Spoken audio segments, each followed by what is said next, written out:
The views and opinions expressed in the Golden Boot podcast are those of the speaker and do not necessarily reflect the views or positions of the Golden Boot podcast as a whole. Y'all ready to get rolling? Quiet on the set.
Hey, welcome back. Another hot episode of the Golden Boot. It's your boy Pooh Bear. Got my man Aunt Petty Murphy in the building. What's good, my boy? It's been a good weekend. It's been a good weekend. It's been a good weekend. Not great. Not great. It was I mean, it could have been a phenomenal weekend. Had some team that played in Baton Rouge and some team that play in Grambling. Yeah, we're not gonna talk about that. Not today. Not today. Yeah, we'll talk about that tomorrow. We'll talk more about that tomorrow. But other than that, man, it was a good weekend for college football. Mizzou loves company. I got to celebrate the downfall of a couple of teams. While I, what in the words of Les Miles, what he used to say, rumors of my demise have been greatly exaggerated. Yeah, some people talked a little too soon. Very soon. Shout out to came back to bite them, huh? Shout out to Notre Dame people who wanted to talk about Brian Kelly. Yeah. Shout out to too premature on that one, man. Shout out to listen. You told me I can't say terrorist. There's a terriblest I named last week, and I told you he be in my mentions. So yeah, I was in his mentions. Said, "Hey, what's going on? I just want what you to a know. way to lose, too, my boy. Hey, you know what's going on." And he was Couldn't just like, to a better fan base. he said, his only words was, "All we had to do was take a knee." All we had to do is take a knee. But we're gonna get into it, man. It's a great weekend. As far as a sports fan, if you watch football, it was a great weekend in college football. NFL today shaped up to be pretty, pretty decent. Depending on your team. Shout out Nathan Hackett.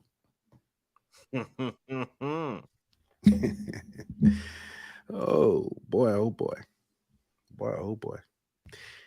Couldn't happen to a better fan base. But y'all know what it is. Want to give a shout out to those in the comments, in the chat. You know what I'm saying? Appreciate y'all as always, like we always say. Thank you for watching. You could be anywhere in the world, but you're here with us, and we appreciate that. Tyler, what's good? Jason, what's good? Josh, Jamon. Oh, yeah. Don't even get me started. Stephen Young, what's good? Said Daniel is that dog. What good? Edwin, what's good with you? Paul's Hub. Those Miami and Notre Dame spaces last night. Ooh. Oh yeah, man. That Notre Dame space was classic. Yeah. Group cross section. Yeah. Group. Hey, listen, the first step of grief is admitting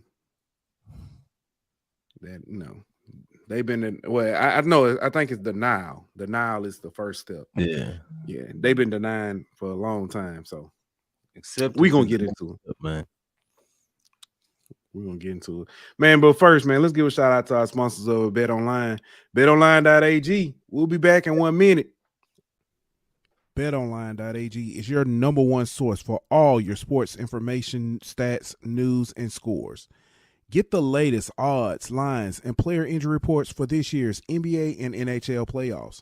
BetOnline is always your sports information headquarters. This season, we have you covered for all your sports wagering needs. We have everything from NBA, NFL, MLB, and NHL to golf, tennis, UFC, and boxing. BetOnline is the fastest and easiest way to get your betting info, including live betting options and your favorite casino and card games that you can play right from your home. Head on over to betonline.ag today or use your mobile device to get in on the action. Be sure to use the promo code BLEAV to receive your 50% welcome bonus on your first deposit. BetOnline, where the game starts. All right, we are back. Man, let's get into it. LSU versus Missouri. LSU found a way to come back, make things, make the game.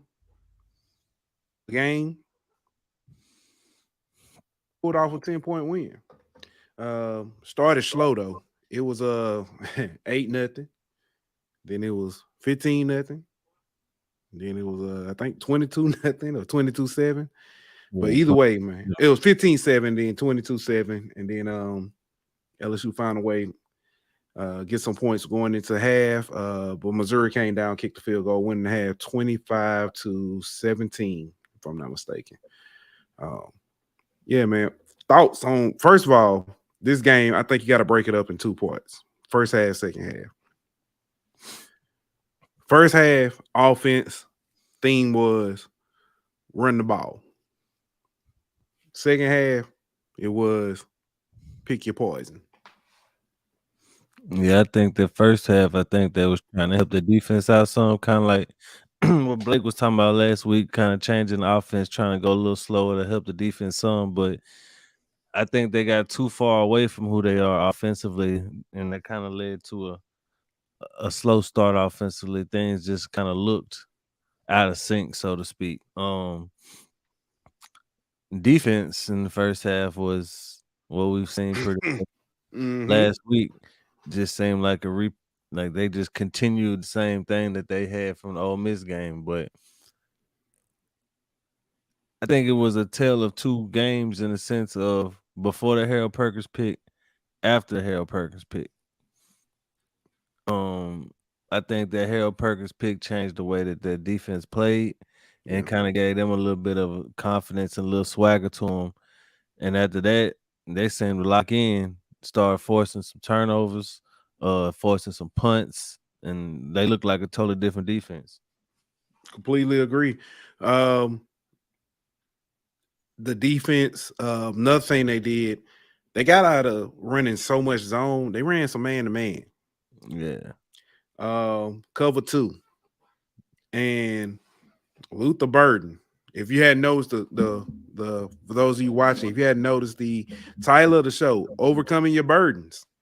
The Luther Burden was he was huge in the first half. If I'm not mistaken, he had I know he had 110 yards receiving. I want to say it was like 11 catches or something like that for 110 yards. The second half, he only ended with 39 more receiving yards.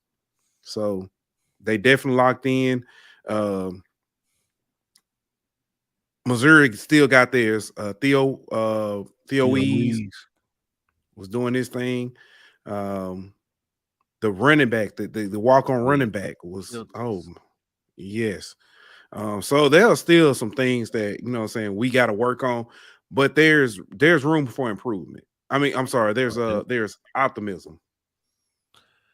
The optimism comes from after the Harold Perkins pick for me. But in totality, when you look at it, you still gave up 40 points to Missouri. Which 39. 39. You gave 40 points to Missouri. And I mean, in the grand scheme of things, when we talk about where this program should be, Mm-hmm. that's not LSU standard. Now, I will say, based off what we've seen this defense play, how we've seen this defense play earlier in this season and last week, it's definitely an improvement, and it's definitely something to kind of look at and feel like there's kind of been a light switch go off, so to speak, and the defense is starting to play the way we want them to play, or more in the way we want them to play. But I don't feel like anybody should look at this game and be happy by any means. Mm-hmm. I feel like you should look at this game and take away certain moments and certain things that you could apply going forward and that you want to see going forward. But as totality of it, this wasn't a great game.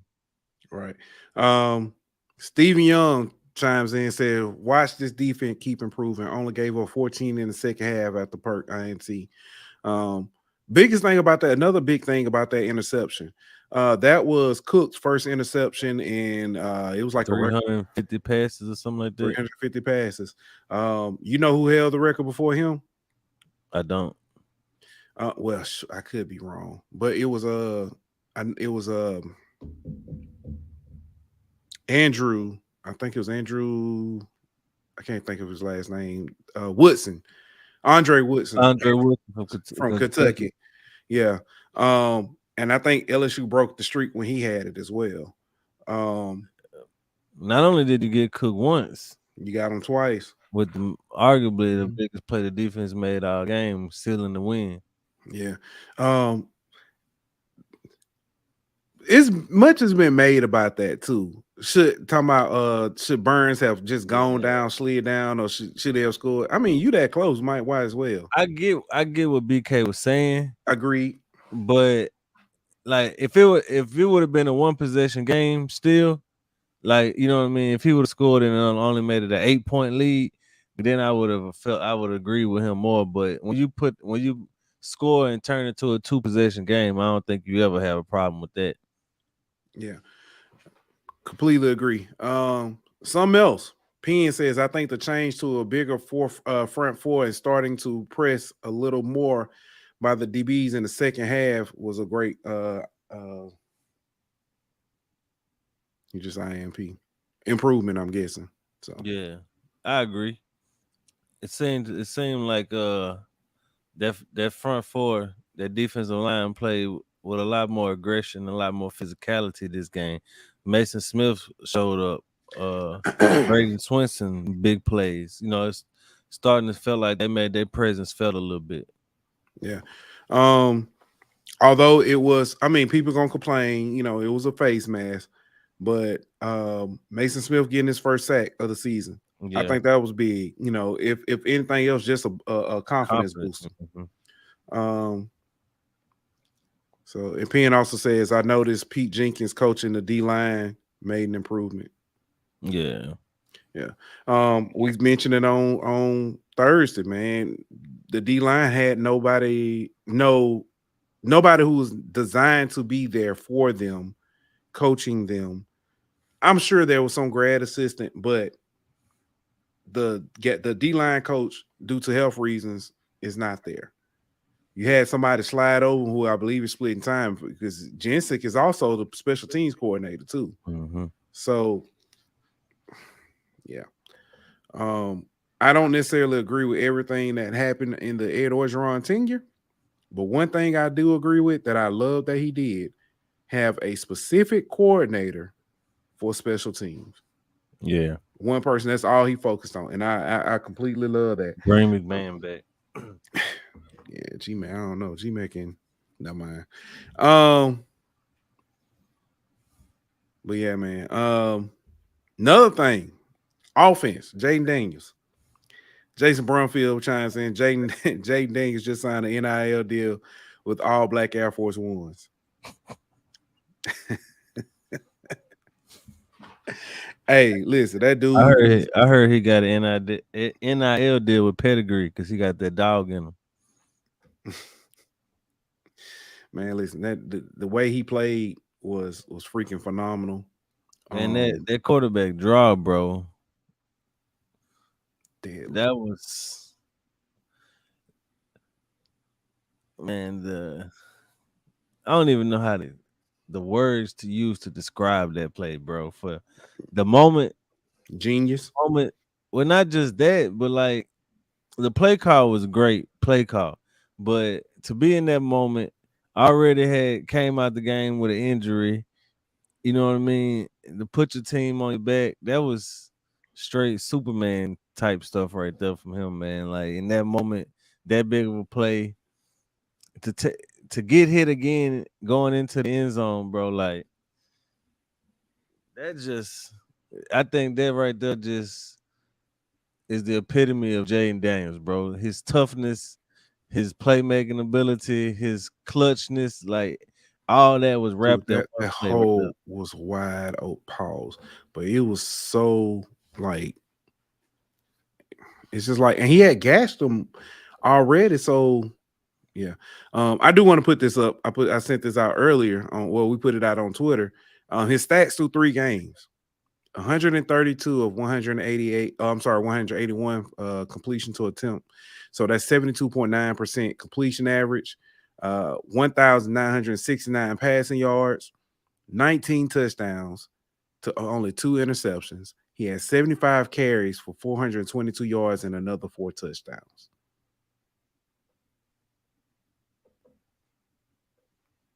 That's just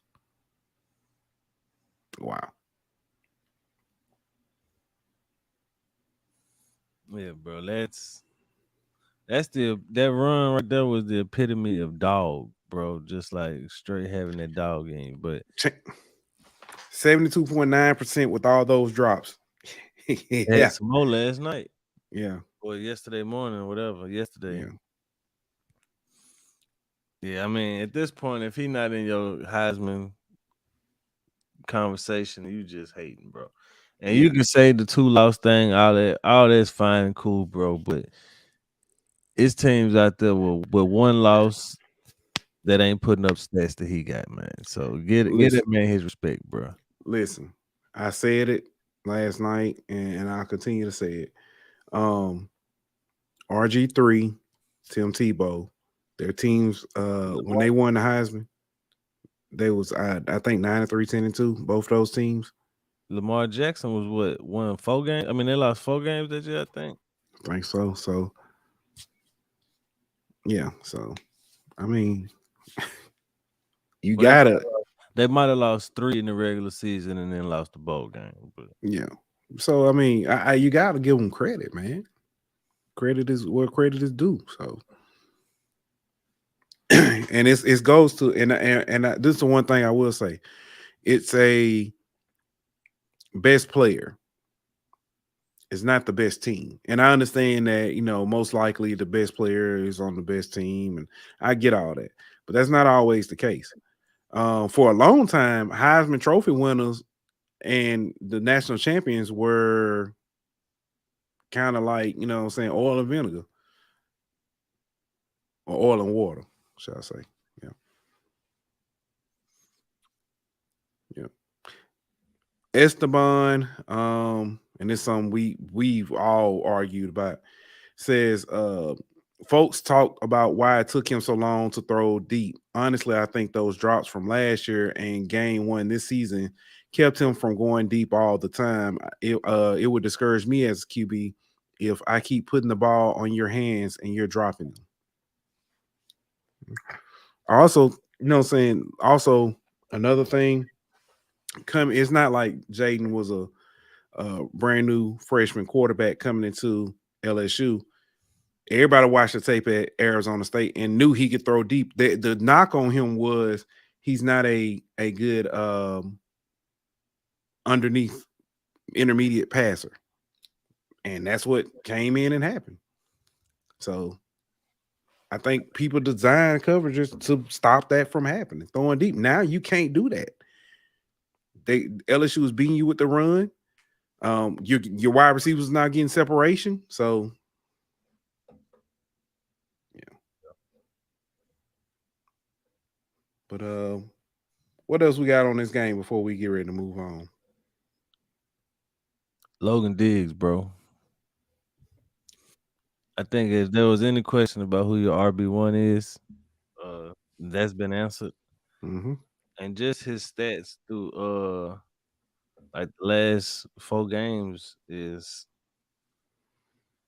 SEC play against Mississippi State, 12 touches, 71 yards. Arkansas, 15 touches, 100 yards. Ole Miss, 21 touches, 123 yards and 2 touchdowns. Missouri, 24 touches, 134 yards and a touchdown. Yeah. It seems like they feeding him a little more and more. They getting more comfortable with him being the main guy, and he's responding. He's giving every time they call on him, he's producing, man. Every game and every SEC game so far, he's had over 100 yards except one. I mean, Mm-hmm. that's when we talked about this team, we talked about how deep we were in the running back room, but he's starting to kind of separate himself from the rest of those in that room and kind of just look at be the real bell cow back. It's starting to kind of be like when we had Fournette and Geis and Darrell Williams. Like we had plenty of guys, but we just had that one bell cow guy. I'm not saying that he's Leonard Fournette by any means, but just saying in Yeah, I terms get of it. usage, it seems like you got that main guy, then you got some studs behind him, but you know who the guy is. Yeah. Yeah. Another thing, we only have one road game left this season. Everybody else is at home. Yeah, and that's a big road game though. Mm-hmm. It's big. It's Tuscaloosa. But It's but very, and I'll say this: that game is very winnable. all the rest of your games are very winnable. It all depends on which team shows up though. Mm-hmm. I'll say this though, that's gonna be a game where you're gonna need that defense clicking from the beginning of the game. You can't have no more take till halftime to get going type. Even in the offense, we can't have no slow start in that game. Yeah. So, man, let's go ahead and go here. Yesterday, the I guess the two toughest teams you have left on your schedule, Bama versus Texas A&M. Bama ended up pulling this one off 26-20. Let me ask, did Texas A&M, because Bama gonna be Bama. We always gonna worry about Bama. But did Texas A&M and I'm not trying to discredit them or anything like that. Did Texas A&M watching that game make you more or a little bit less concerned about playing them? Nah, I mean, I've been concerned about A&M all year. A little less concerned now with Max Johnson being quarterback instead of Conor Wegman. No diss to Max. I just feel like Wegman's better. And he can. The offense is a little more open with him at quarterback than Max Johnson. But seeing Milroe's success passing the ball against A&M gave me some confidence that we'll be able to move the ball, not easily, but it won't be a problem moving the ball against them. The problem I have is can we keep Jaden upright long enough to get because that A&M front is nasty. Yeah. But offensively, A&M is not as big of a threat to me anymore since they lost Wegman. But Bama actually is. I feel like they starting to find their stride in a sense, especially offensively, and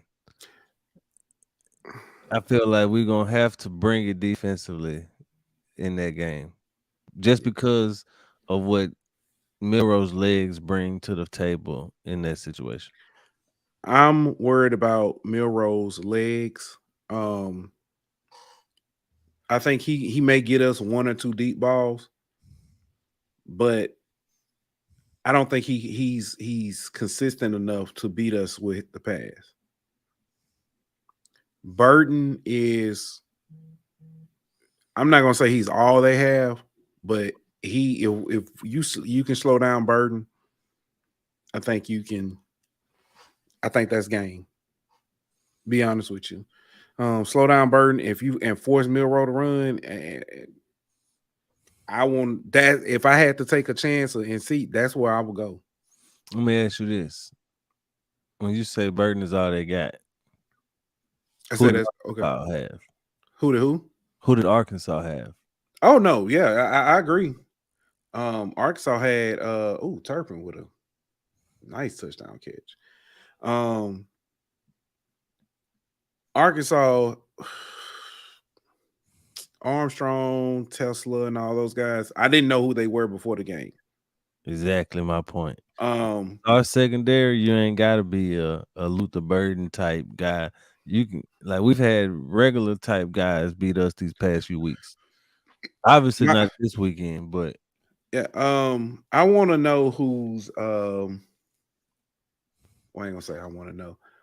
I guess my biggest thing is I want to see us this weekend against Arkansas. Well, it don't matter because you got Auburn and then Army, and those are 2 run base defense. I mean offense. Army not no more. Army is spread. They still gonna run that thing. I mean, they a spread offense now. They changed their offense. We'll see. I understand what you're saying. I mean, I don't think it should be like it's not gonna give us a great look versus like SEC caliber offenses or nothing like that.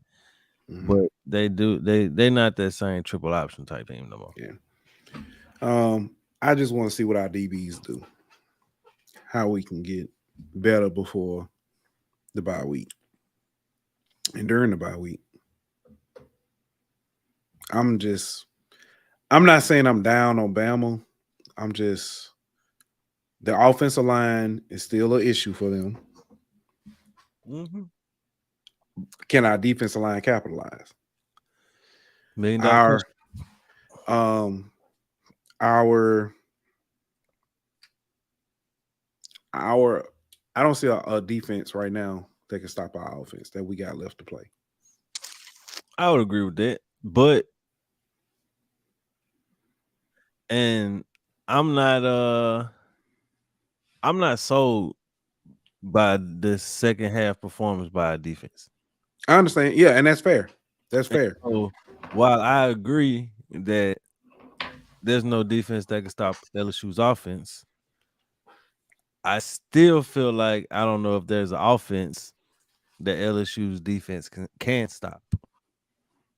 Can they slow down though? Can we get 3 stops on Bama? I mean, you got 3 stops on against Ole Miss. Bama is not Ole Miss on offense either. I'm just saying though, like you saying 3 stops, like you gotten 3 stops in the game and still lost. And that's fair. That's very fair. But the 2 teams we lost to that we got 3 stops on, Florida State and Ole Miss, look at their offense. That's fair. Look at Bama's offense. That's a valid point. You don't have and granted, even I feel with like that Bama's defense is better than those defenses. That's fair. That's fair. But I will also say you don't even have, even with a game like Arkansas, we didn't necessarily, we slowed down Arkansas and everything, but even to the point of if we get 3 stops on Arkansas, that game is not close. Oh, facts. If we play and granted Arkansas is not looking as good as now. Exactly. We still I don't know. I just think I don't think that Bama offense is good enough to put points up. That many points up. I don't see Bama's offense putting up. They put up 55 on Middle Tennessee State. Who have they scored more than 35 on? That's a good question. Let me see. Yeah, I'm pulling it up now too. So I ain't, saying just talking outside of my neck. They put up 40 on Mississippi State. We put up 40 on Mississippi State. I'm not trying to be, saying so like, so look at here. They did 24 on Texas, 17 on South Florida, 24 on Ole Miss, 40 on Mississippi State, 26 on Texas A&M, They got Arkansas and Tennessee coming up. All right, so all right, where would you put our defenses compared to Ole Miss, Mississippi State? Our defense is. I feel like our defense is better than Mississippi State defense. I feel like our defense is. Ole Miss. I think our defense is is not. I think Ole Miss just performance wise, our defense is less than Ole Miss, but I think that I'm trying to be objective. Our defense is probably not as good as Ole Miss defense right now, statistically speaking. It's not. But I think we're better than Mississippi State. We're damn sure better than South Florida. So we somewhere between 40 and 24 points given up to Alabama. Oh, we bet somewhere between 40 and 24? Mm-hmm. Yeah. If we hold Bama to 24 points, we'll score 40. Look at the defense they had last year. Look at the defense Bama had last year. The shooto. We still played the refs in that game. I mean, you finna play the refs for real in Tuscaloosa. But if Milroe ain't moving the ball for real, you saying that like he ain't going up against LSU defense, bro. Yeah, I get it. I understand. Yeah, I mean, it's not. I'm not saying it's not a cause for. I'm not saying LSU can't win. I'm just not going into this game acting like we finna just walk over Bama. Okay, I understand, and maybe I'm being probably a little too.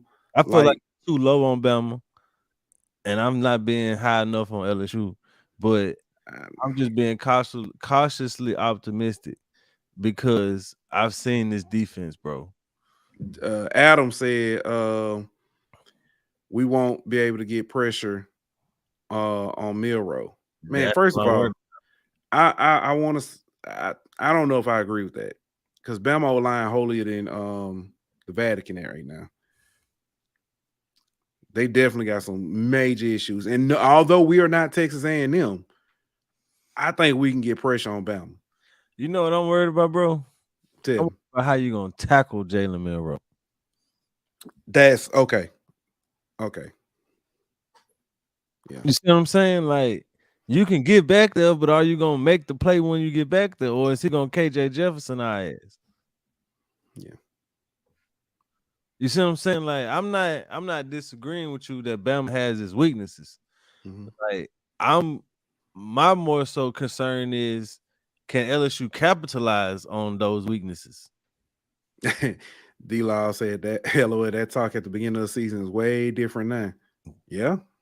I believe in the defense a little bit more. I'm still not and Steve Young said the tackling was better against Wazzu. Yeah. So I guess I got to see more of it before I can go to that game being confident. Yeah. Adam says, but we only got like 5 sacks on a year on ground. I'm gonna be honest with you. I don't think you necessarily have to get sacks on Milroe. If you pressure him, he finna running. So could you see this game being like the Arkansas game last year? I'm not trying to put it all on Perk, but you know how Perk was. I think Milroe is much better than Malik Hornsby. I give you that, but you know what I'm saying? We put pressure on him, get him out the pocket.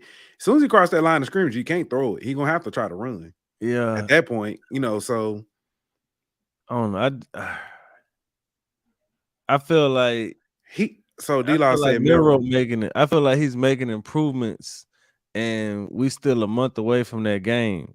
Yeah. So, like we talking about Milroe, we like the past couple years. I mean, past couple games, like he finna be I feel like he's gonna be a totally different quarterback when we see him.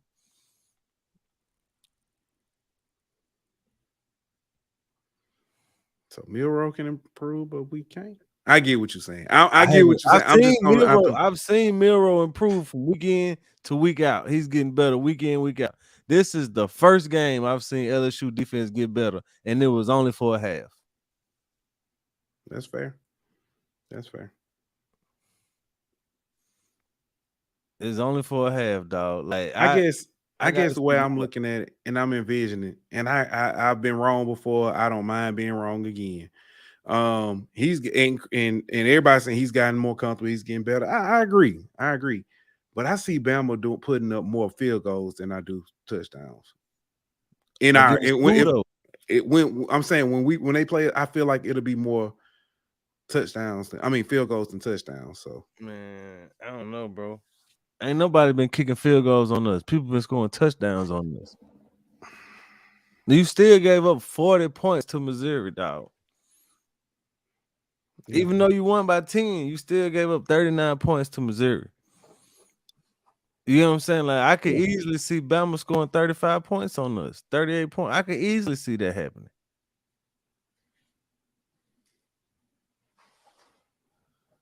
Like, I get it that this Bama team is invincible. I get that. Like, and it's one of the most invincible teams we've seen from Bama. But at the same time, this LSU defense is just These get degrees, field goals can win games. I agree. But LSU ain't putting up many field goals. Yeah. LSU ain't putting up a bunch of field goals.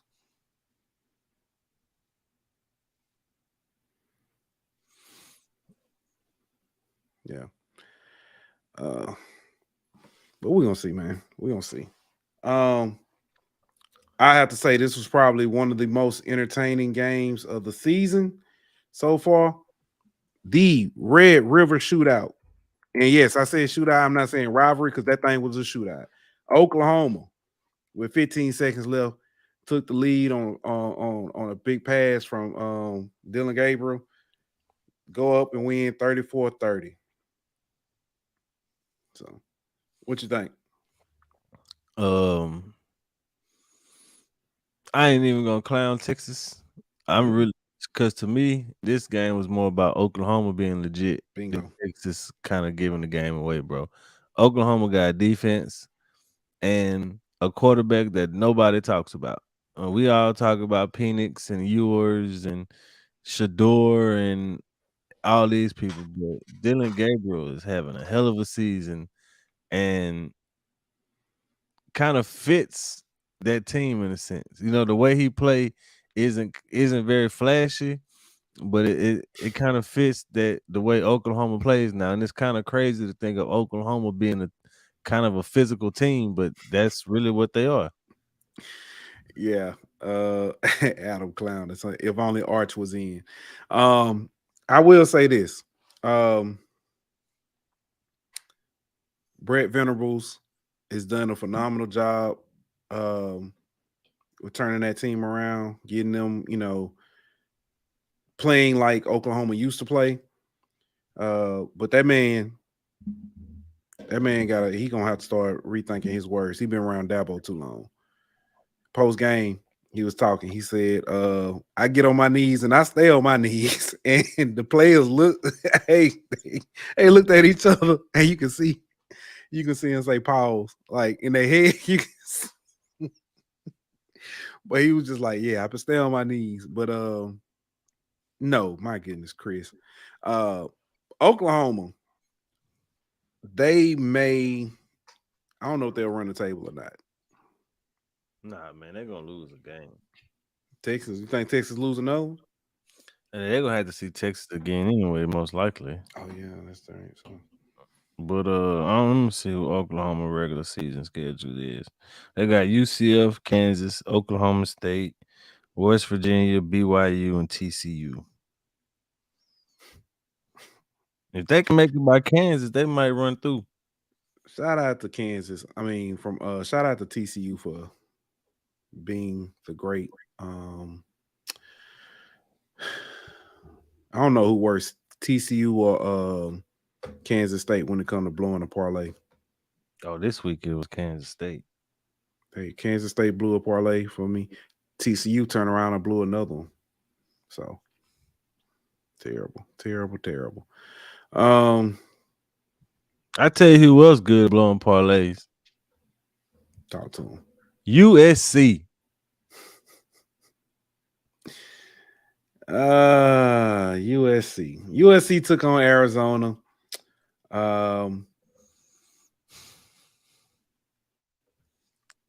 The only reason they won because the NCAA changed the overtime rule. I still stand by that. They were not the better team last night. Which was stupid. I do think the new overtime rules are terrible. They overreacted to the LSU Texas A&M game, bro. Big time. They went to you know what? I'm gonna be honest with you. This is what I think should happen. Overtime. This is how I envision it.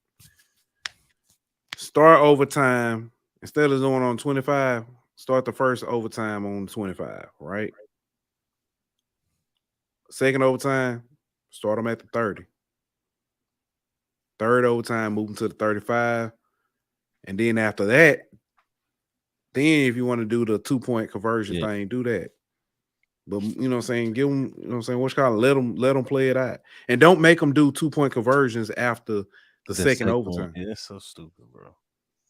Because USC got a 2-point conversion, and so they basically that's the reason they won the game. They got their 2-point conversion, and Arizona didn't. But Arizona was the better team last night. I'm sorry, and USC is not winning nothing of significance with that with that defense. No, man. Man, it represented. Man, it high. Represented out there in USC. Man, but now they don't look too hot. Be honest with you. Tell you somebody else who didn't look too hot. Good old Notre Dame. Notre Dame. I could have been at that game. But Notre Dame went to Louisville, took on them Cardinals, and I said it last week. I've been saying it. Louisville ranked too low. Yeah. Honestly, Notre Dame, this should be Notre Dame's third loss. They should have lost to Duke, but Whatchamacallit got hurt. Riley Leonard got hurt.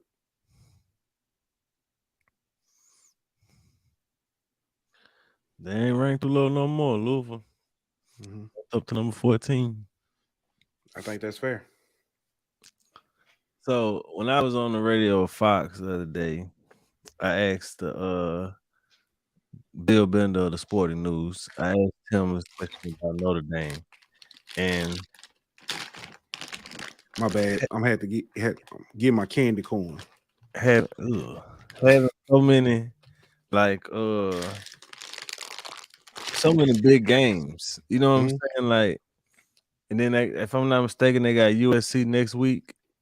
Like, I just felt like this was a letdown moment for them from the Ohio State game and the Duke game. And they got USC next week, but it's like so many games that they had to get up for. I asked them, I was like, is this the game where, it's a letdown game for them? And sure enough, it was. Sam Hartman played terribly. I think 5 turnovers they had, Notre Dame offense had. And Louisville just came to play, bro. Yeah, they got USC. USC comes to Notre Dame next week. Yeah, so that's another big game they got to get up. That's like 4 in a row that they got to get up. And all of them like prime time games too. So that take a lot out of a team, man. And so I just felt like it was only a matter of time before they didn't get up for a game, and it just like Louisville one. And Jeff Brom got that Louisville offense looking good, bro. He quarterback guru, man. Can I do my thing for a minute? Oh, let me mute my mic. Go ahead. This is what y'all get. Y'all holier than thou. Blame everybody else. Woe is me, face ass. This is what y'all get. Y'all blame Brian Kelly. Oh, it's Brian Kelly's fault. He can't recruit. But then you win 10 games when he's not there, and you say it's all Marcus Freeman. There's never been a man alive to ever win 10 games by flipping the entire roster. Never. People thought that was going to happen this year. It still possibly could. I don't foresee it, but there's never been a man alive. You say that, oh, it's the coaching. The first big game you had was the what was the first big game? Oklahoma State in the bowl game. You got up for that in the first half and got blew out got the doors blew off in the second half. Listen, this is what Notre Dame get. Last year they talked that trash. Oh, you know what I'm saying, about Brian Kelly. Then you go out and lose to Marshall and Stanford, if I'm not mistaken. A terrible Stanford team. Now you come in, and I'm still high on Louisville. But this is, and we can talk about, oh, Louisville's a good team. This is the third straight week where your offense scored. Let's see, you scored 14 against Ohio State. You scored 21 against Duke, and you scored 20 now. Sam Hartman, what are you doing? Because you was supposed to be this amazing get. This is why Notre Dame was ranked so high when you came in. This is what you get. Talked all that trash. Oh, but Brian Kelly can't do this. He can't do that. That man, he took over a program that was the only thing Notre Dame has is their tradition. I'll give y'all credit. Y'all play a very tough schedule, period. People don't be like, oh, y'all independent. They don't play nobody. Notre Dame plays a very competitive schedule. I give them credit for that. And Marcus Freeman has had more success now than I thought he would. Brian Kelly had great success. But the way that Notre Dame fans are acting like this is everything's Brian Kelly's fault. They're the cream of the crop and they're this and the crown jewel. No, you're not. You're not. Stop it. Get over it. You're not. You literally, we are literally, when Tommy Rees left and went to Alabama, SEC fans cheered.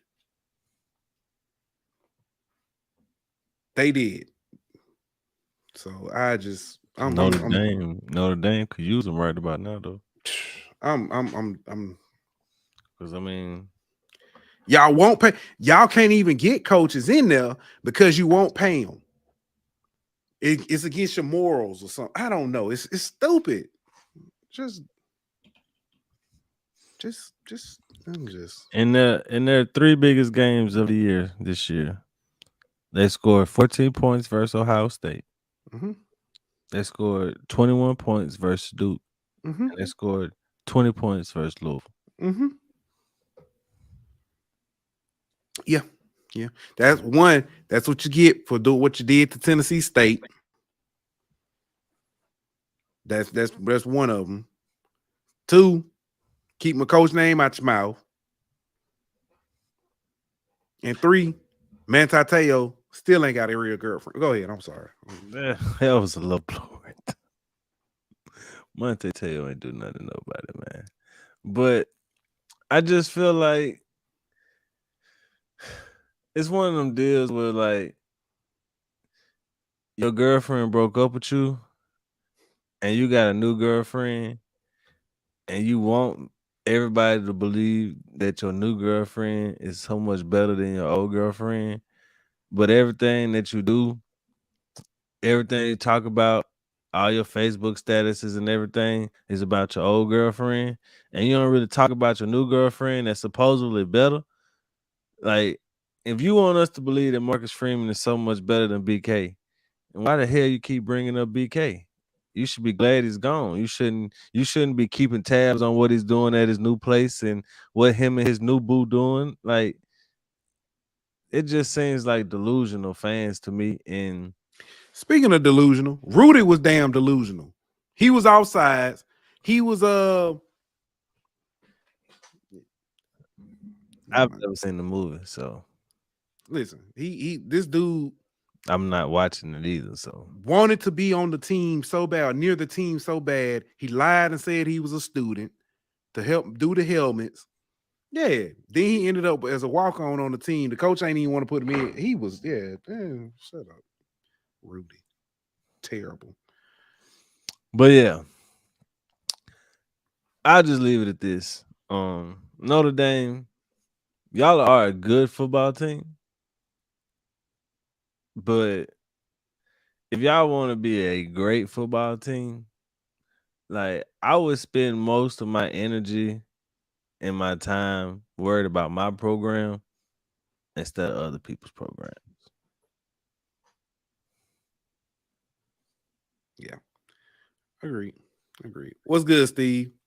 Steven, fellow Athenian. Up in here raising hell for all these Alabama fans.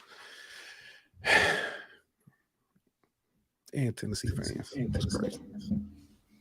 But yeah, that's all I gotta say about Notre Dame. I'm done with But them. yeah, I'm done with them. Next up on the docket, can we go there now? Miami fans. Yes. Bring y'all 12-0. 12-0. Come on down here. Y'all was like, you know what I'm saying? They was dancing. I tell you what, it happened last year.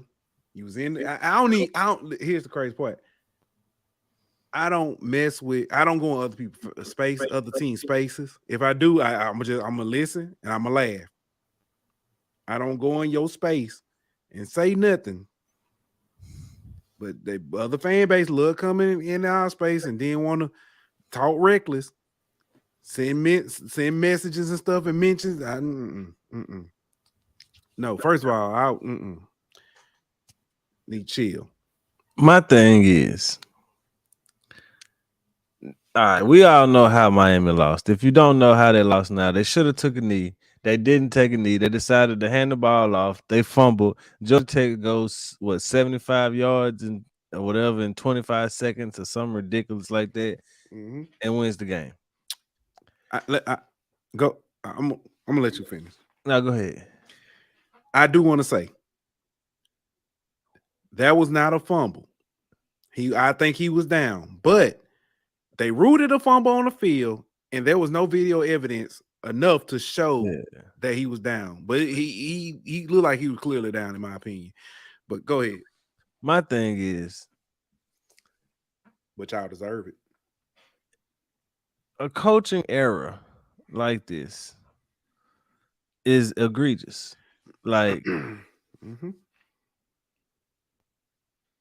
like we talking about get fired type stuff for having a game like this. And yet, this not even the first time Cristobal done this in his career. Nope. 2018. Talk to him. When he was at Oregon versus Stanford. Yep. He decided not to kneel. They fumble. Stanford goes down. I think they kicked the field goal and sent it to overtime or something like that. But Oregon ended up losing the game. So that's twice that you should have taken the knee, you didn't, and you lost the game. The first time, okay, whatever, cool, you know what I mean? But after it's happened to you once in your career, how do you do that again? I'll say this, and D-Lob like this one. Maybe they should keep Maybe they should keep Eric Reed on their sideline to help with their coaching. Well, Alonzo Highsmith didn't help with that. Yeah. Well, Alonzo Highsmith. That's all I hear about it. What's the dude that was at St. Aug that we talking about he's talking about? What was that dude? Adam, you in the chat. You know who I'm talking about. The dude from St. Aug he used to talk about. Golly. Oh man, what's the dude name? Either way, you had to it ain't even that. Even if I put it like this, even if you gave up the fumble, that game should not have been that close. Was TVD, TDV, whatever the quarterback. Yeah. He's supposed to be in his all world, his all everything. You know, he's supposed to be so much improved this year.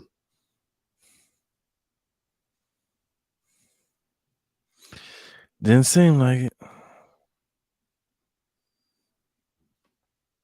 What was that dude's name, bro? Yeah, Adam. It was a guy he used to talk about from St. Aug.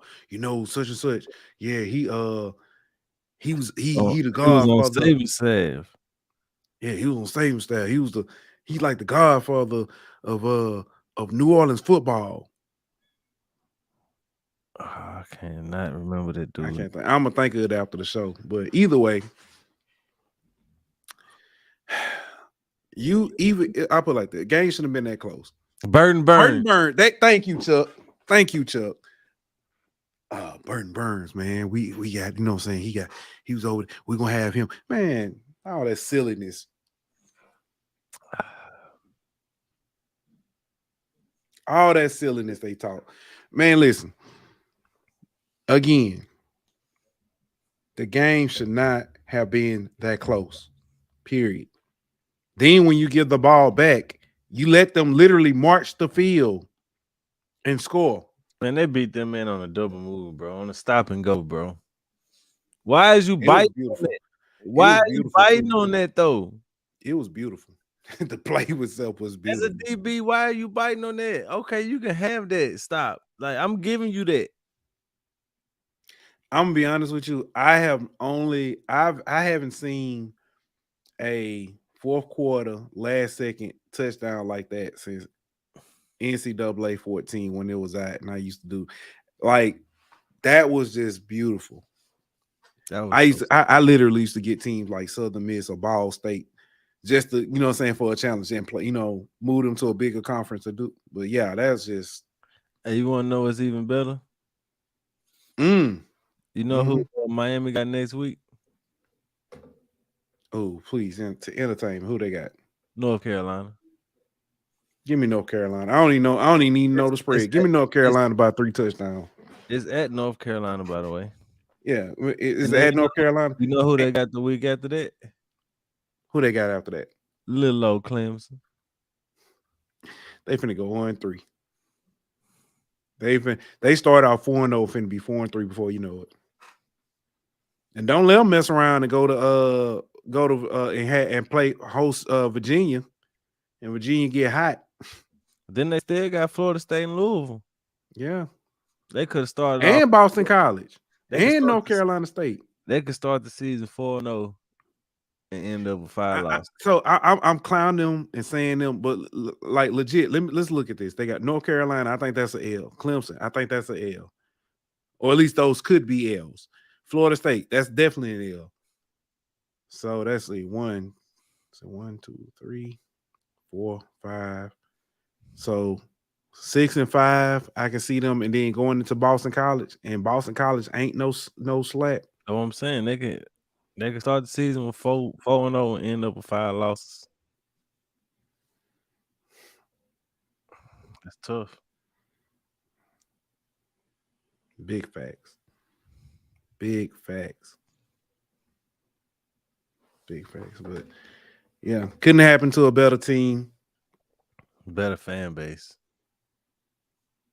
Stay out of our mentions. I put it like that.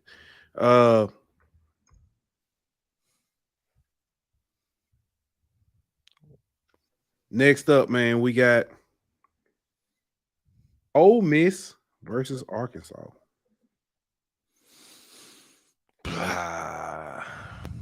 I was hoping Arkansas could pull it out, but yeah, I was. This was gonna at least make me feel a little bit better.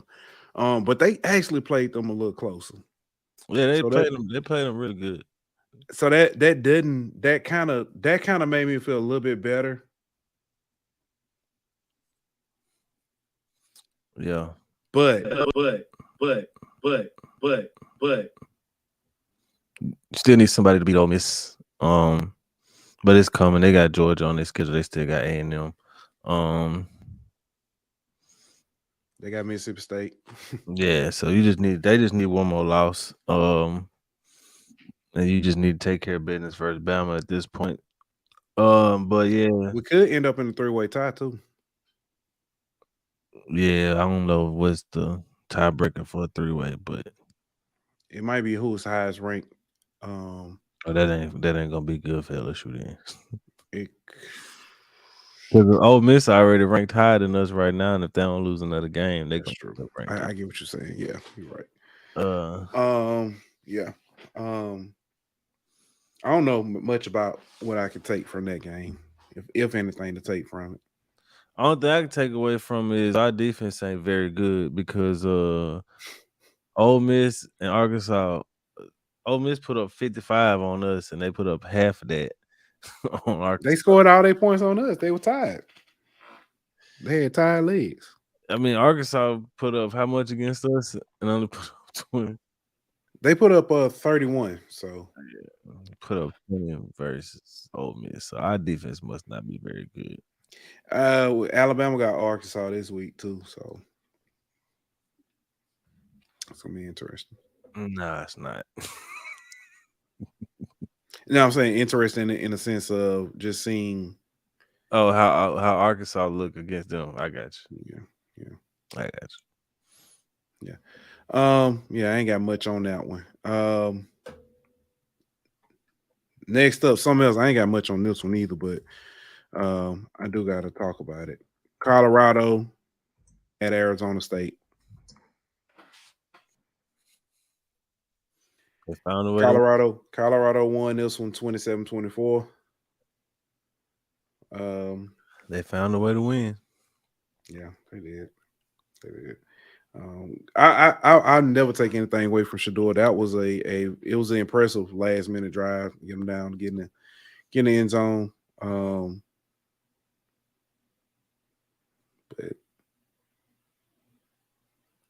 yeah, I don't know. I ain't watched the game because it was on Pac-12 network. So gotcha. I don't even know if I got Pac-12 network, but I got something else that can. I got something else I can that I use. So yeah. Wazzu versus UCLA. Crazy, man. Wazzu literally gave them like Pac-12 is eating each other alive. Yeah, Wazzu had 5 turnovers this game. Yeah, Cam Ward didn't play very well, and they ended up losing by 8. So yeah. Yeah, it just shows how good the Pac-12 is, though, man. Any given week, parity, a lot of parity over there. Yeah, I agree. Nobody, I think everybody have one, maybe 2 losses. Ain't nobody gonna be undefeated. 1, maybe 2 losses. Next up, I know you don't want to talk about this one either. Not at all. South Alabama versus ULM. I'm gonna just say I was completely wrong. I thought this was gonna be a closer game. It got to a point where I was like, well, South Alabama ain't gonna score more than 55. No, I said the spread ain't gonna be the total ain't gonna be more than 55. And South Alabama scored they by themselves. So insult to injury, the quarterback they brought in that busted my total. He from up here. So he a funny dude, man. Cool little dude. So. I say this, man. ULM need a quarterback. They quarterback is hurt. The one who they went with. This is their starting quarterback who played last night. He got hurt versus Army and got benched. And then backup who took his spot got hurt. And so now this is what we have to work with. And he had a QBR of 5, bro. Like less than 50% completion percentage, 2 interceptions, like 4 yards in attempt. Like it just you ain't beating nobody with quarterback play like that. Yeah.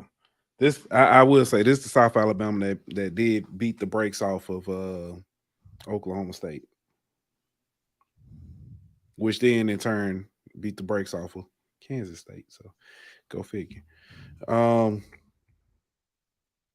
Any other notable college football games we missed or didn't have listed? Because I ain't list all of them. Mississippi State won.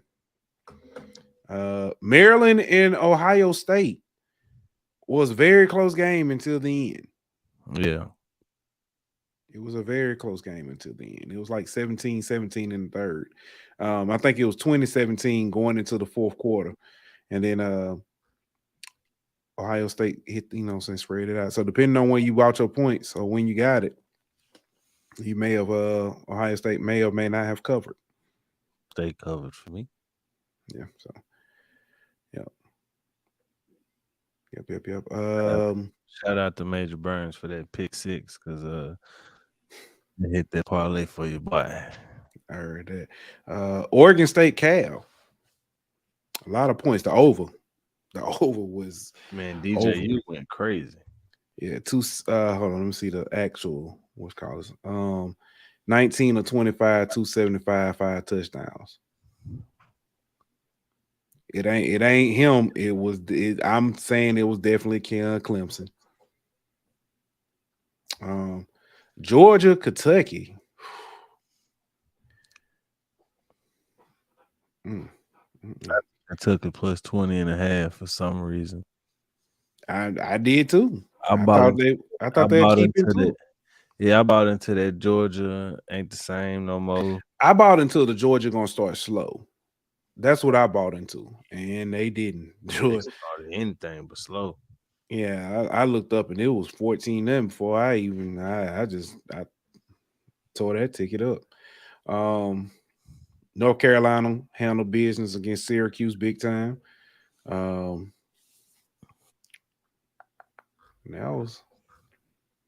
Hold on, let me see. That was just top 25. I'm trying to see what else we got. That's about Jacksonville State. I know they played on Wednesday. They are robbed by the NCAA. You said they're getting robbed? Yeah, they can't go to a bowl game because it's their first year. Mm-hmm. And they 5-1, 3-0 in Conference USA. They might, and they are running through the conference. They're gonna win the conference and not be able to go to a bowl game. Yeah, it's crazy. Nebraska got their first Big Ten win over Illinois. Bielema. Bielema is not looking too good.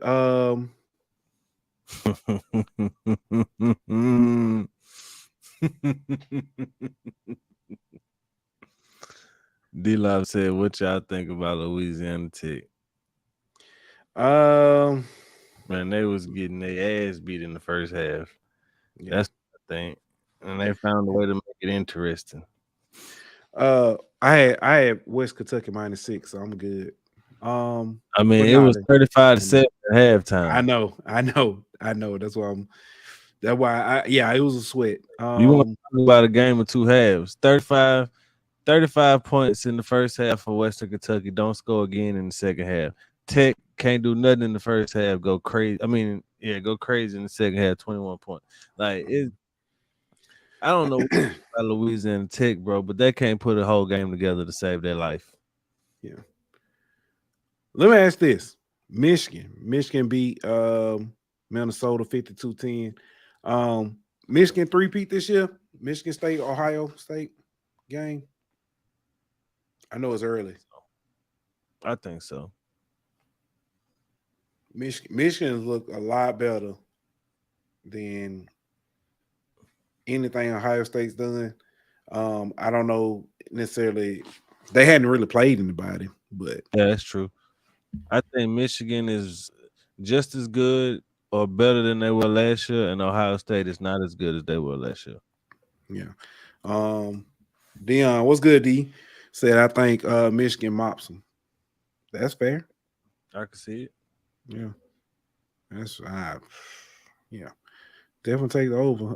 I'm trying to think, see what else. Florida State, Virginia Tech. I think that's about it, man. I think that's about all the somewhat decent games and random. Wyoming upset Fresno State. Yeah, I seen that. You don't want to go play in Laramie if you're a ranked team. Yeah, 24-19 took them down. Wisconsin on Wisconsin. I thought with Fickle going to Wisconsin, they might find a little bit more offense. They tried to open that thing up, be a spread offense, but Tanner Mordecai ain't it. Yeah, they beat Rutgers 24-13. So, another game. We're gonna talk about this one a lot more tomorrow. Northwestern and Howard. I told you. I told you they could keep it close. Yeah. I didn't think that they could win. They had a chance. They got robbed. They from what I gather, there was a missed holding call that would have basically forced a fourth down or forced long yardage and end up forcing Northwestern to punt. And they had no answers for in the second half. They had no answers for Eaton James. That man had 21 carries, 177 yards, and a touchdown. Tell me he ain't MEAC player of the week this week. Better be on offense. So no man. Man, let's talk some NFL. Finally got somewhat of a reason to talk about the Saints. Had a shutout today over the Patriots. 111. I'm sorry. I'm looking at something else. 34-0. Yeah, I mean, it is what it is. Yeah. I'm not impressed. It's good, Zach. The Patriots suck. They do. I'm not impressed by beating them. I actually, if you had Saints defense first touchdown, you made some bank. I know somebody who had Saints defense anytime touchdown score. Had Chris Olave, no, was it Olave or Kamara? I think it was Kamara, anytime touchdown score. And then had Ramondre Stevenson, anytime touchdown score. Blew their parlay. Oh man.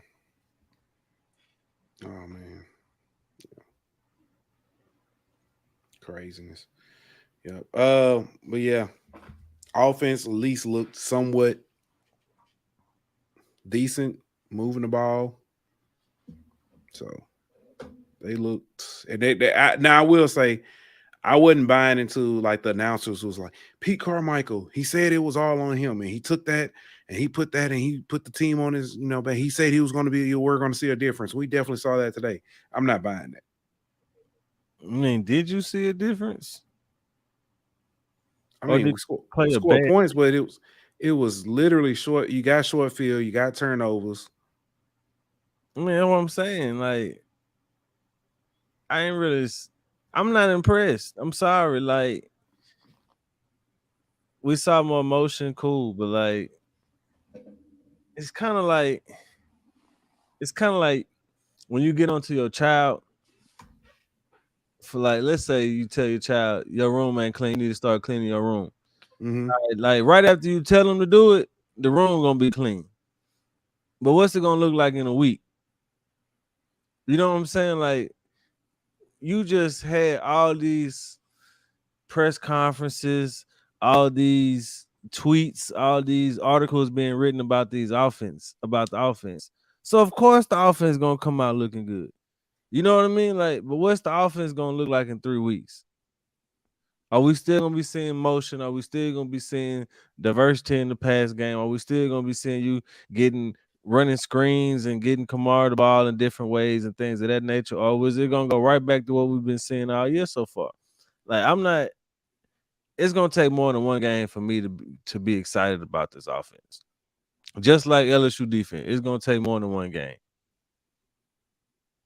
I ain't gonna argue with you about the Saints. The LSU part, it was a little bit of debate, but you can have that. I just can't do it, bro. Yeah. Now let's talk about NFL as a whole. The Bengals got back on track. This was first game. Joey B said he actually felt healthy, and Adam put in here and said Joey B, the 7-11 was back on track. It took me a minute, but I called it.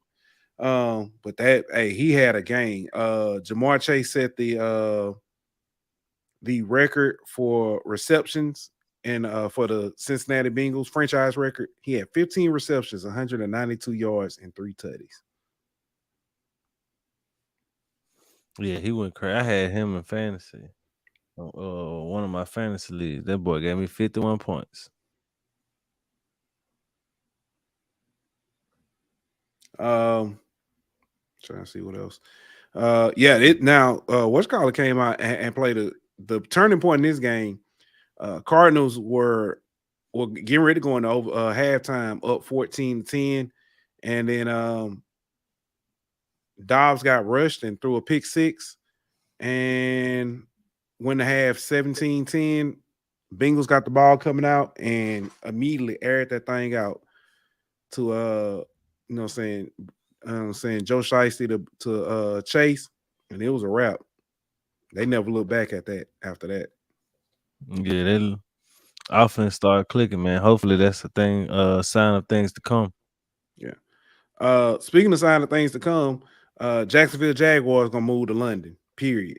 Them boys doing big things over there. Played again over there. Played the Buffalo Bills. Technically, they were the away team, but they got the win 25-20. Buffalo looked like they left all their offense back in the United States. They left like you know how you go on a trip and forget your toothbrush or something like that. Mm-hmm. That's what they look like. They ain't packed their offense. They look terrible. Yeah, they did. They Terrible. really did. Falcons got a big win over the Texans today. Falcons 3-0 at home. Man, fuck. I feel you, but they 3-0 at home. Who they Texans play? Say what? I ain't played nobody, man. Green Bay. Green Bay not that good, man. The Panthers definitely ain't that good. They played Green Bay. They played the Texans today. Texans a little bit underrated. I think they're gonna be. They are, but I mean, yeah. Speaking of the Panthers, they sorry. Lions beat the brakes off of them. Bryce Young looks like a deer in headlights. He had I guess you could say up and down game. 25, 41, 247, 3 touchdowns, 2 picks though.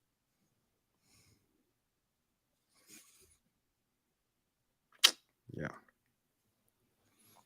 Yep. Up and down type of game, I guess. Yeah. Colts.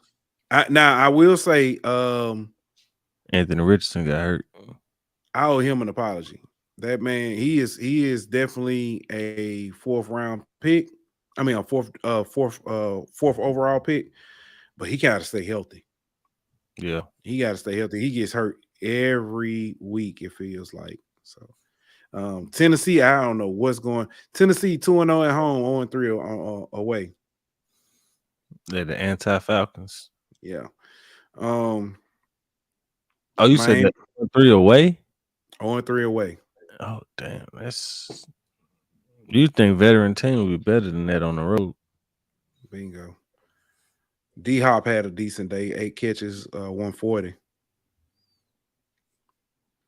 Yeah. Zach Moss, I guess he's trying to keep his spot, even though Jonathan Taylor coming back. 23 carries, 165 yards, 2 tutties. Yeah, he went off. Yeah. The Dolphins got back to their winning ways. Dominated the Giants 31-16. The Ravens. A-Chain. Yo, he had a game. 11 carries, 151 and a tutty. So Tua is up and down too. He had threw for 308, but he had 2 touchdowns, 2 interceptions, and I think a fumble. Well, he did fumble. I think they got lost the fumble too. But yeah, the Ravens. I'm sorry. Go ahead. No, they skeeted today, man. Lamar Jackson didn't play well at all.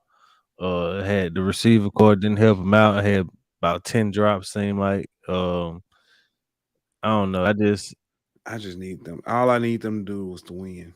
I just expected more from them. Yeah. Eagles held off the Rams 23-14. The Rams are, I'm trying to think of the best way to put it. The Rams are, they're not 2021 Rams, the Super Bowl team Rams. but they getting back. They getting back to be at least being competitive. Oh, they're a good team. Yeah, they're at least being competitive. The Jets and Nathan Hackett went down to Denver and put it on the Broncos, 31-21. Broncos suck. That's the only outcome you could take from this game.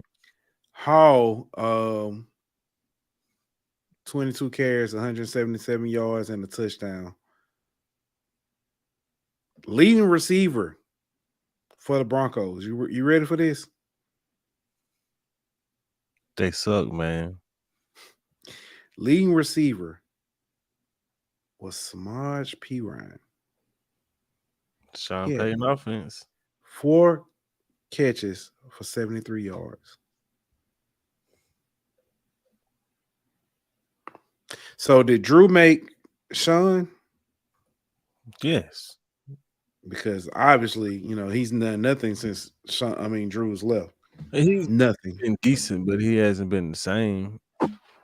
He's been decent. What 2 years with the Saints without Breeze? Yeah, I mean, he had how many different quarterbacks? He's supposed to be the quarterback whisperer, though, right? I mean, he went 6-1 with Teddy Bridgewater, Taysom Hill, and who was our other quarterback that year? We had like 3 different quarterbacks that year. I ain't buying it. Chiefs. No, I'm not saying he's great. I'm just saying, yeah. I'm just saying he's not. Yeah. Anyway, Chiefs, Vikings. Chiefs held off the Vikings, ended up winning 27-20. We say it every week. I'm just gonna put out the Chiefs look terrible. Offensively, they look terrible with the weapons they have. Terrible. They don't have no weapons. They have no weapons outside Travis Kelce. Who they got that you scared of? Pacheco. You scared of Pacheco? As a runner, yes. No, he's a good running back, but you're not scared of him. He's not Nick Chubb. He's not Derrick Henry, Jonathan Taylor type guy. He a good running back, but you're not scared of him. Okay. He not Christian McCaffrey type guy. Like who they got where you just like, oh, I'm scared of that dude. Like when they had Tyreek Hill, yeah. I mean, other than Kelce, they don't have nobody where you like that dude. I gotta make sure that dude don't beat me. They ain't got nobody. But part of that is on the Chiefs for feeling like they don't need nobody.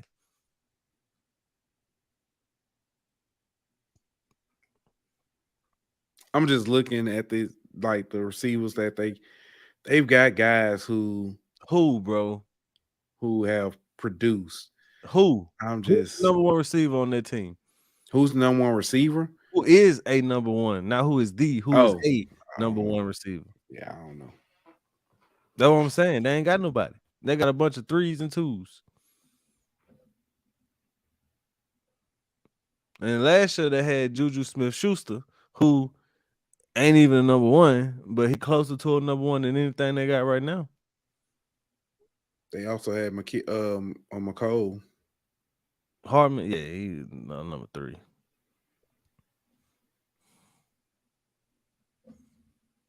Yeah, I think now I'm not disagreeing with you that they not missing Bieniemy, but I think it's more than just Bieniemy.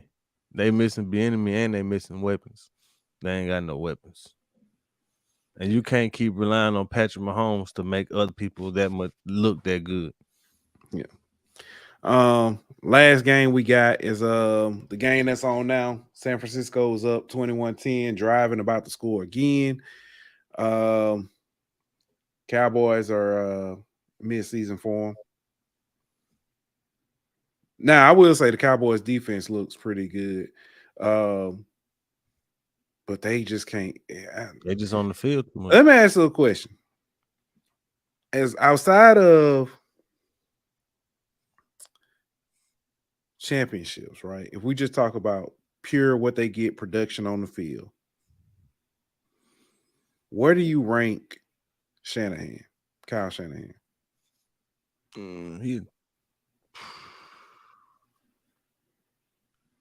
So as far as like coaches in the league, Mm-hmm.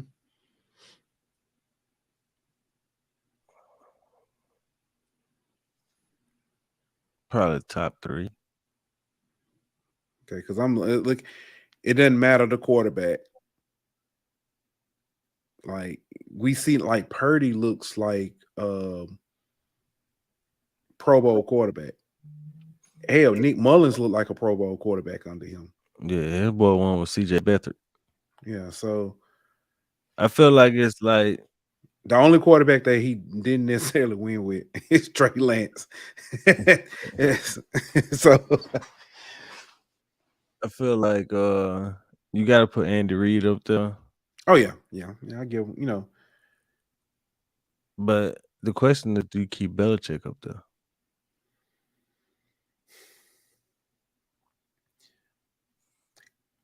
if we can say that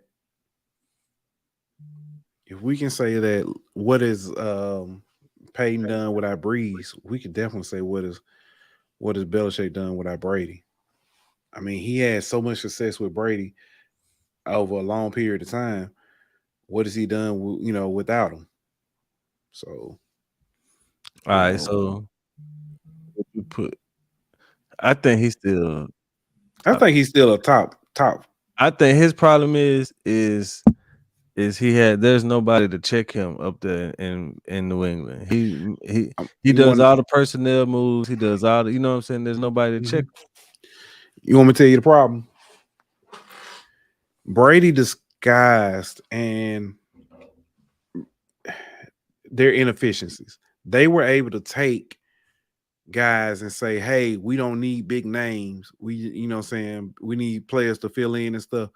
Now that you don't have a quarterback who's necessarily able to just use any personnel, But you're looking at. But why are you using just any personnel? Because you don't want you don't want to pay nobody. 2, you don't want nobody's personnel to get to. Yeah, I agree. I understand. He the general manager. If they had another general manager there, I feel like they would be having more success. You know what I'm saying? Like, because they would be willing to go spend money on people and not just go clearance shopping. But I think Tomlin got to be up there with Shanahan. Tomlin's never had a losing season. That's crazy. That's crazy. Yeah, so. But yeah, them I put them as like 1 through 4 in whatever order you want to put them in. Yeah, I think I definitely got Shanahan up there. He has a problem with the big game, but is it fair to say? Because I think he could possibly end up getting one. Is it fair to say Shanahan is NFL's Brian Kelly?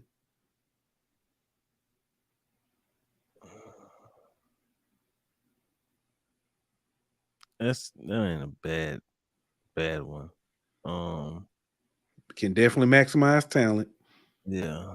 Can get you, can it's going to be successful no matter what. I mean, I was thinking Lincoln Riley, but no, because they at least they do defense. Yeah, but it ain't because of him. Shanahan offensive mind, Lincoln Riley offensive mind. Shanahan knows how to hire somebody who can run a defense. Hire him. His general manager does. You don't pick a coach. The general manager, man, you really think John Lynch ain't out here doing all that, boy? I'm sure he is, but I'm just saying. So who hires him? Well, no mind. I'll let it go. It comes down to the general manager. Like ultimately, it comes down to the general manager. Yeah. All right, let's WNBA finals, man. Game 1. Go ahead and pull it up and see. You know what happened. You ain't gotta look it up. I need to look it up because the 8-1. That's what happened. What was the okay? Ooh, 99-82. I saw, like, when I started, I think I was keeping up with it. It was like a 2-point game. It was like 57-55 or 59-55 or something like that. It was like in the third quarter. So tried to told you, man. It's different, man. Yeah. It's still a long series though, but the Aces seem to get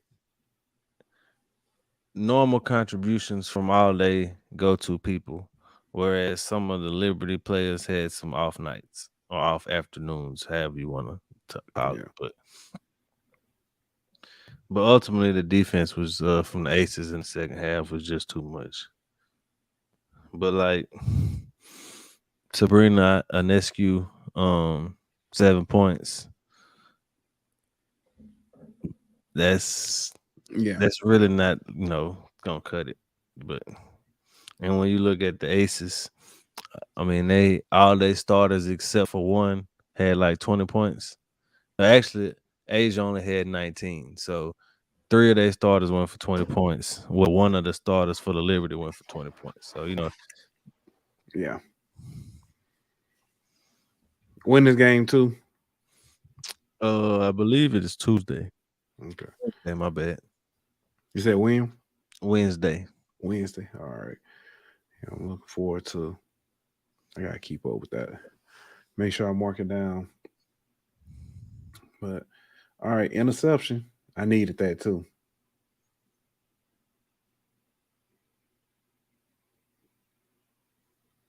Somebody down there somewhere, huh? Yeah, Dak just threw that down, and then he looking like, what? What happened? Yeah. You're not on the red team, buddy. All right, man. It's been a minute. Here we go.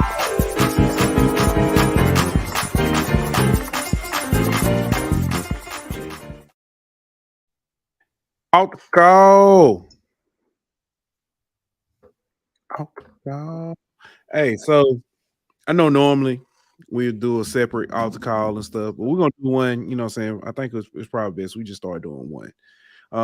Tonight's altar call. I can't bring up the video because it's on Fox Sports, but this is what I want you to do. You can go to YouTube and search fan takes ball from Tyreek Hill mom. And that's where this story comes from. So basically, what happened, Tyreek Hill scored on a long pass from Tua Tagovailoa, went into the end zone, jumped in the stands, and called his mother over to give her a ball. It was a fan trying to get the ball. He waved the fan off with his hand. Mother comes up, he throws the ball to his mom. Fan then jumps in and grabs the ball and cowers down. As some of you may know, as the Mardi Gras bag grab, where you get all the bees and you huddle up like that to try to protect it. We know that face. But anyway, he did that.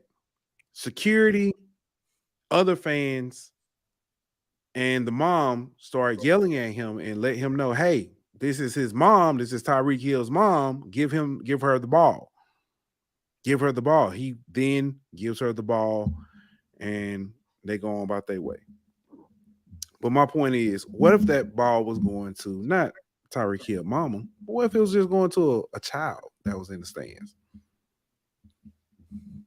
Are you just going to take the ball? And he already told you he's not giving it to you. He's giving it to someone else.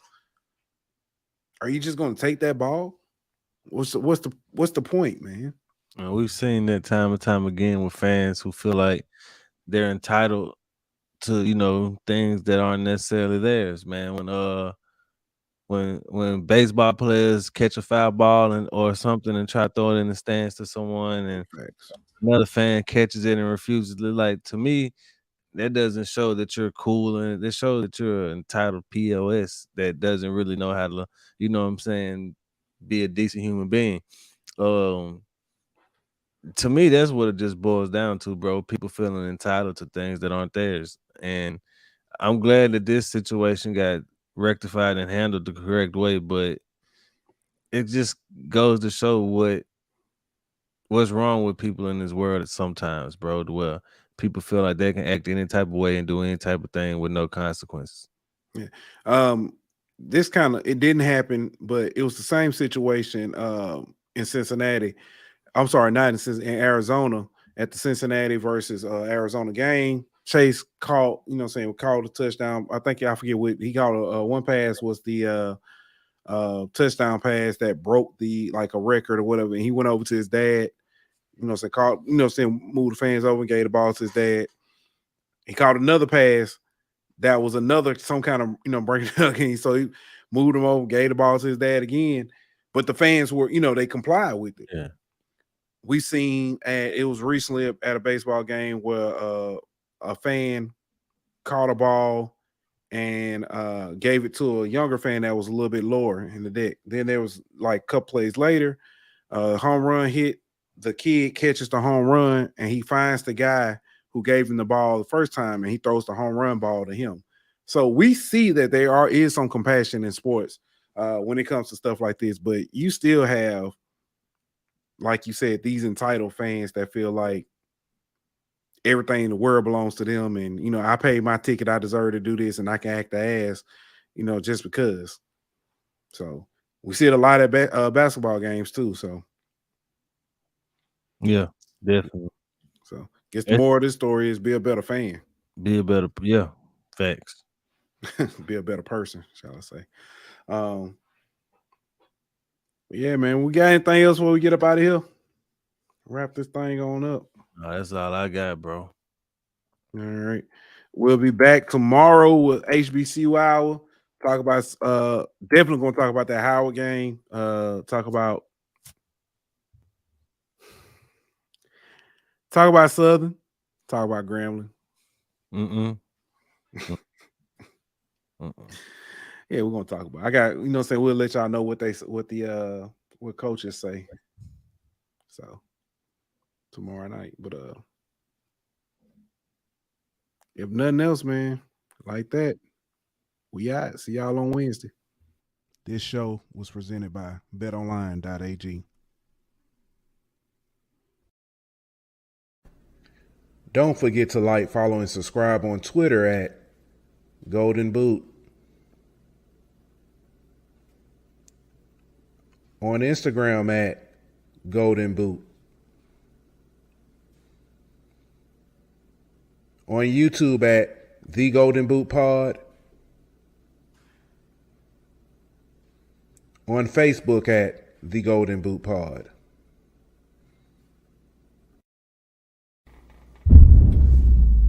Golden